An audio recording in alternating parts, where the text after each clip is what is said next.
Okay, this is the Samsung Chromebook 4.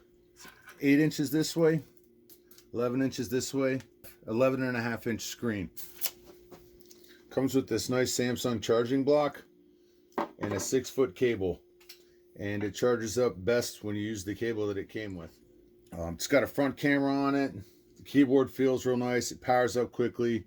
It's got a nice pad in here for moving stuff around. It's got a USB port on the side, so I've attached a wireless mouse to it because that's the way I like to use it.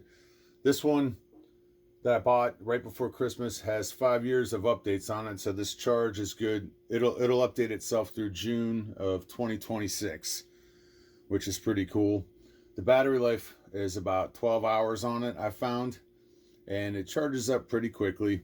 This thing isn't great for watching Netflix. The sound isn't all that great, and the screen really isn't super bright. So if you're going to watch any type of Netflix, Prime, or whatever, you're going to want to use the headphones on there. Now, everyone's going to have a different reason for buying a laptop. They all have different uses. My reason for buying this was for travel. It's small enough to fit into a small carry case that I also put all my other stuff that I'll need on a plane. And it fits under the seat great. It fits on when you pull the tray out on the airplane, it sits on there real nice. It doesn't take up a whole lot of space. I keep everything for my work on Google Drive.